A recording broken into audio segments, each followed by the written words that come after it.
Hello, everybody. This is Paul Proano, aka Mr. Cray, aka Mr. Commercial. What's going on? It is December 17th, 2024. And actually, this month is a very special month for me because December 17th, about 26 years ago, I actually moved here from San Francisco, California. And I kind of want to start my story there, actually, because that's when I got a huge rude awakening and my life just completely changed. And I just remember landing in Chicago and seeing a bunch of snow and telling myself, wow, I've never seen snow before. This is really going to suck. But like everything else, you just have to make the best out of every situation and progress and fight life's challenges and appreciate what you have. So we're going to start off there. And if you guys want to hear more about what my life was like in San Francisco, happy to talk about that. But for now, let's just talk about my story in Chicago, Illinois, because I've moved around a lot. You know, I just didn't only live in Chicago. But yeah, this is Mr. Cray. I am a commercial real estate agent. I'm also a business broker. I've been brokering now for 10 years. But before that, I was a small business owner. I owned and operated small business franchises throughout the Chicagoland area. To be exact, if you guys ever heard of Wingstop, I was one of the founding, I like to call myself founding father, but I really wasn't the founding father. I was one of the first pioneers out here in the Chicagoland area operating Wingstops. I had a 5-store deal. I ended up opening about 6 of them. Even took it to the East Coast and opened up a restaurant in New York City, but we'll get into that some other time. I'm also a expert in the automotive repair industry. Actually, I owned and operated Midas franchises prior to getting involved in the Wingstop business. But all of that experience to help me get into commercial real estate. So where does the story begin? Well, the story begins is me walking into a Midas shop, and I wasn't actually looking for a job. I was actually on the job, to believe it or not. I was a peddler, and for those who don't know what a peddler is, that's somebody who goes around selling products, selling whatever on the streets. I did that, and I did that in the city of Chicago, and I remember the very cold winters and coming home with my pretty much frostbite on my fingers and my toes. But, I had to grind some way, somehow. And that was my hustle. And I remember walking into a Midas shop, and the gentleman behind the counter said, "Hey, you look like you can sell. Why don't you come work for me?"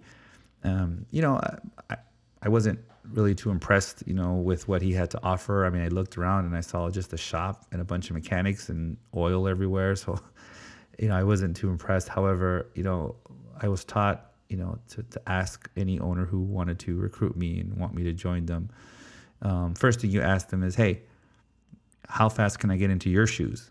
And that's exactly what I asked him. And he says, "Well, if you work for me and you can sell, and you can help me build this business, we can talk about that in the future."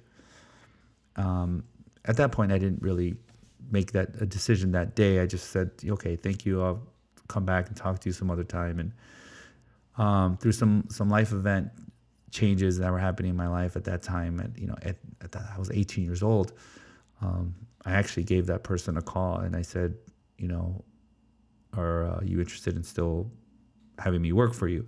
So I joined. I joined his roster of mechanics and advisors, and I was excited. I thought my first day I'm going to be working on cars, or I'm going to be service writing and writing up tickets and estimates for customers coming in needing car repair, And the funny thing about it was that I didn't have any experience in automotive mechanical repair. I didn't.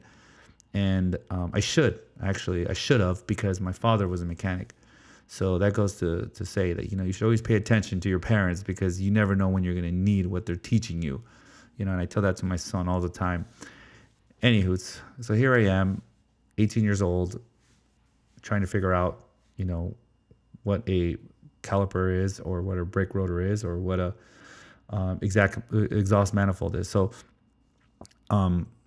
thought I was going to be a service writer. And he says, pick up a broom and, start sweeping and pick up this customer and, hold the tire in place while the mechanic, you know, ties up the tire, and it was just a huge surprise to what my responsibilities were, um, which was fine because I told myself, you know what, this is how it is in everything you do. Is you start from the bottom.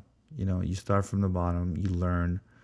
You have to be that person in order to really not only win the hearts of the people who you're working with, because nobody wants a guy to go in there and just start, changing things up and making rules and, you know,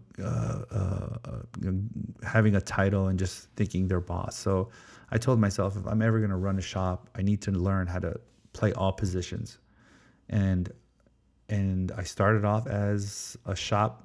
I don't want to say it, but it's a shop BITCH. That's what they called us. So, like I said, customers that needed to be picked up or dropped off to their house after leaving their car at the shop, mechanics that needed lunch, I would be the guy picking up the lunch. I was that guy for a long time, actually. I would say close to about a year or so. And I was okay because I had a side hustle. I had money coming from other sources. So the $300 that I was making a week, wasn't making ends meet, but I knew that I had to work for more than money. That's the important thing, is work for more than you get paid. That's always go the extra mile.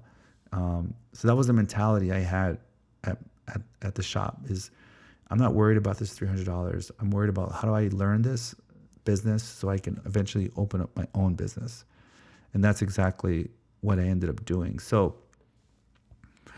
a year, 2 years down the road, after, a lot of, trips to pick up parts, to dropping off customers, to doing oil changes, to, picking up lunch for the guys, with all that, experience, I finally had the courage to pick up a phone that was ringing because nobody was around, and a customer was calling, and they said, "Hey, what's going on with my car? I dropped off my car in the morning and nobody has called me. It's 2:00 to let me know what service do I need. I came in for a brake job." So I said, "Oh, okay. Well, let me just check it out. Check the system here and see what notes the service writer had put in." And it just so happens that the screen had the estimate up. And I saw it was, a bunch of brake parts and, to be exact, it was brake pads, rotors, calipers, a brake flush. I had a rear drum system, so I needed an adjustment, and then of course, flush the brakes all the way around. So, I said, "Ma'am, this is what," and I've learned this from reading books and reading sales book, is, always be closing, and telling is not selling. So I knew that from prior to joining Midas. So it came natural. I said, "Ma'am, your car needs a brake job. Your pads are shot, but here's the good thing. We have a lifetime warranty, nationwide warranty. And the good news is also that we can get this vehicle taken care of within 2 hours, and it'll be done by the end of the day. And if you like, we can pick you up as soon as the car is done. How does that sound to you?" And she said, "Well, sounds great. Go ahead and do it." So my first ticket, the first ticket I sold was $1,500. It was a full brake job, front and rear.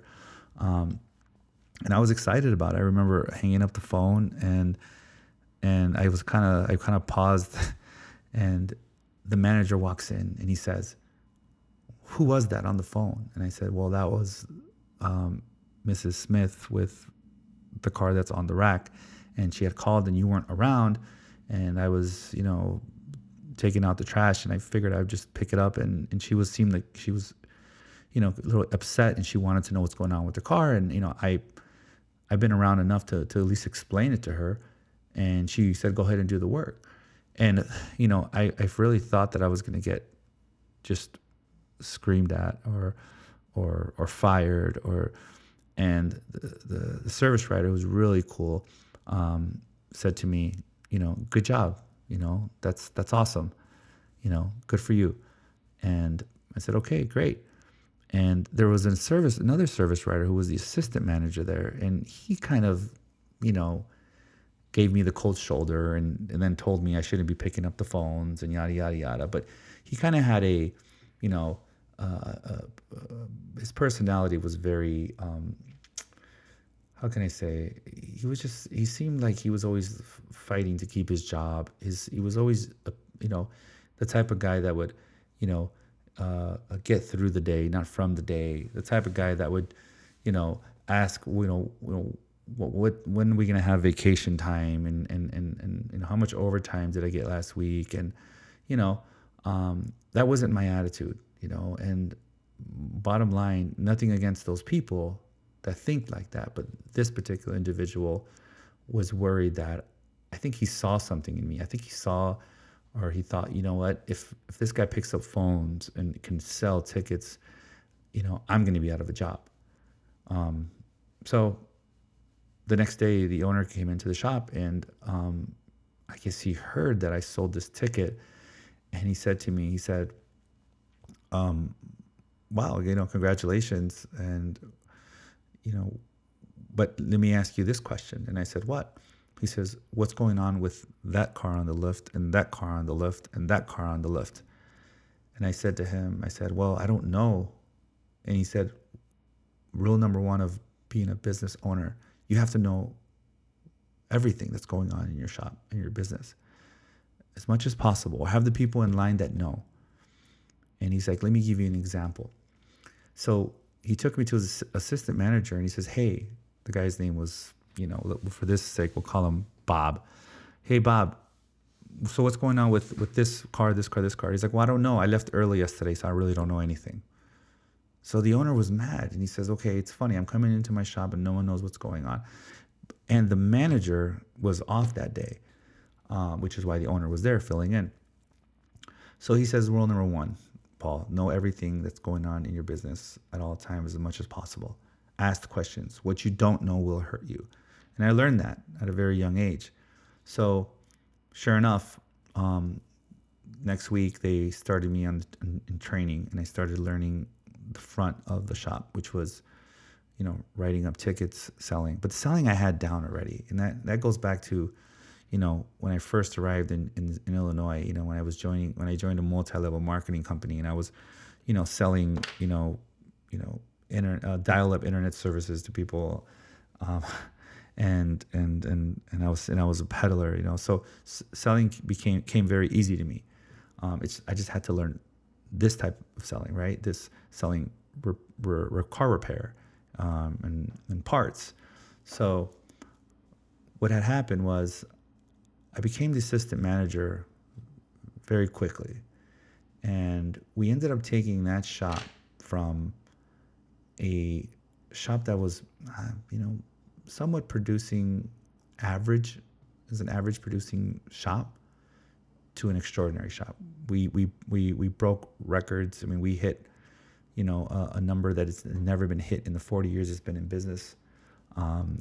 I would say if I had to put a percentage on it, we probably increased sales over 30 to 35%, which is huge. And that's what I was doing. I was just selling everything, but treating customers fair, being honest.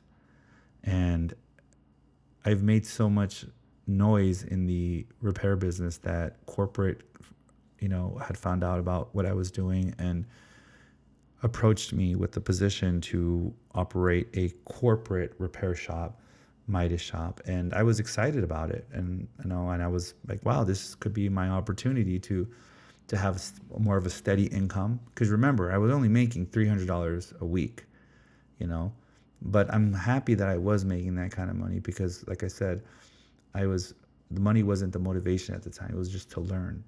And I'm going to go into, when I actually owned Midas shops and I was bringing in managers and people to work for me, how I embedded that in their heads if they really wanted to learn this business and eventually become managers, district managers, owners one day. Shout out to my brother Anthony, who's still in this industry, who's a phenomenal service writer who works for a huge dealership in Wisconsin. He was one of my trainees, back in the day. So going back to the story, I approached the owner and I said, look, I just was approached by some of the big dogs at corporate, and they want to offer me a very high salary and benefits and insurance and everything you're pretty much not offering me at this time. And he said, well, would you rather work for corporate, or would you rather be your own boss and own your own shop? And I said, well, we're coming up on 2 years, and that's why I'm talking to you, because I'm a very loyal person. So I want to do what's best for me, right? But however, I want to give you the first opportunity to tell me if we're going to move forward or not. Are we going to look for a shop? Am I going to be an owner one day? So he says, let me get back to you in a week. And he identified a location that was for sale. Very excited about it when I heard about it. But here's the thing. It wasn't a shop that was breaking any records by all means. It was nowhere near what the average shop was producing in Illinois. So I heard about this shop, and I said, you know what, let me go pay a visit to this shop, and which I did. I took my 93 Mazda 626. For those OGs out there, what kind of beater that is. And I drove up there, and I remember getting an oil change from the shop, and the oil change took over an hour and a half, and there was no cars on the lifts. So think about that. An empty shop is taking an hour and a half to do a simple oil change. So I knew there was a problem right there. And the service writer, who didn't know me, well, that's good, because he didn't know me, and that would have messed everything up. But he said, yeah, your car's fine. Here you go. Here's your keys. Thank you. It's $20 for the oil change. Have a good day. And then I asked him one question. I said, so my car's in perfect condition? And he says, yeah, it's good. Yeah, we looked at it. Everything's good, sir. Have a good day. I said, okay. So I walked out that shop. I picked up my flip phone, and I called, at that time, he was my boss. And I said, hey, let's move forward. Let's buy this shop. He's like, are you sure? And I said, yeah. And he's like, okay. He's like, but I just want you to know, you're going to be on your own island. And I said, what do you mean? He says, if we go, we're going to go, we had another partner involved, and we'll talk about him later, but he was another owner of that first shop.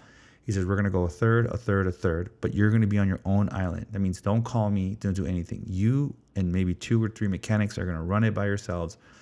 That's it. And guess what? You have to bring a third of the money for the down payment. I said, no problem. Let's do it. Because I already knew that I could turn this shop around. I already knew that this was my opportunity to increase my income, to hopefully have residual income in the future, to, build my credit. I mean, there was many reasons why I wanted to do this. But there was voices around me that were telling me not to do it. There were people around me, close people, close friends, close acquaintances, relationships. People are afraid of change. People, for some reason, they don't want other people the people they're close to, sometimes to grow, because they think they're going to change. And if they change, things are going to change for them. So who are they really looking out for? And I noticed that. I said, to a lot of the people, I was so excited, family and friends, like, I'm going to buy the shop, it's over here and it's going to do great. And all of them like, well, you have a good job now. Why would you risk it all for something that's not going to produce? What if you run it to the ground? What if it doesn't do well? What if? Stay where you're at, be settled. But that wasn't my mentality. That wasn't who I was. My mentality was, we're going to do this no matter what, or I'm going to die trying. Because it's either do it or go back to living in poverty. And going forward, as I'm talking about the story of how this all went down, to my listeners out there, if you guys want to hear how it all cracked off for me, we're talking California days. Happy to share that with you. But we're going to stay focused now. So here I am, 21 years old. I had a side hustle, which was selling clothing in flea markets. I would sell clothing in flea markets. So I had a lot of cash on me for the most part, and have the girlfriend telling me, don't do it. You don't have to do it. We now live, far away, and, we're not going to spend enough time with each other. I had the friends, back home in Cali, and they were like, Paul, maybe it's not a best idea. You have a steady paycheck coming in. Maybe you become a manager there. You could work for corporate and benefits and et cetera and all this other stuff. So shout out to my mom. My mom had my back from day one. She believed in me, and you know what? And of course I had my faith, and I said, you know what? I'm sorry, everybody. I'm sorry, this is not what you want from me, but I'm going to do it. And if those of you want to see me do it, cool. If not, then it's all good. But that's the way it is. And I did. I showed up to the bank on the closing, and I remember I walked in there with a backpack full of money. I didn't have a check, or I couldn't wire any money. And I remember it says, okay, where's your third? And I said, here you go. And rubber bands, all cash. And that was the beginning. That was the beginning of my journey to owning businesses. And in 2005, we took that store, we bumped it up over 70% in sales. We were number 1 or 2 in the nation in same store increases. They wrote an article about us in one of the newspapers, which I'll be happy to post on my link over here, on my podcast link. But yeah, that's how everything went down. And that's how the story started with owning businesses. So how does this relate to commercial real estate? Well, if it wasn't for these experiences, I wouldn't be such a good advisor to my clients today, helping them identify locations, helping them, sign leases, starting an entity. What kind of entity do you want to put together? You want to put S corp, an LLC? What's the best protection for you? There's more to this story and how everything went down after the fact, but that's for another day. That's for another time. Thank you so much for listening to my story and how I opened up my first business. But as we continue on in the next episode, I'm going to talk to you about how that evolved to the second business, third, fourth, fifth, sixth, and then how it all just kind of trickled away and we jumped into commercial real estate. So it's a good story. So when my clients are hearing this, want to understand what experience I have. I don't have, just the experience of someone who got his real estate license in advising. No, I was you. I was the investor, small business owner, making decisions, very thoroughly with my money on the table. So when I look at deals, that's how I look at them. It's okay. Well, if I were to buy this, that's how I need to treat every deal. I'm buying this. I need to watch out. I need to look at the demographics. I need to look at the street counts. I need to see if I'm really going to succeed at this location. So that's it for today, people. Thank you so much for listening. This is your boy, Mr. Cray, Paul Proano, Proano Commercial Group. Come check us out on Facebook at the Proano Commercial Group. We have an Instagram. We have LinkedIn, of course. We provide training to agents who are looking to learn this business, how to help clients buy and sell commercial real estate, how to help clients with leasing, retail, office leasing, and of course, business sale. Thank you for your time, and we'll see you next time. Bye-bye now.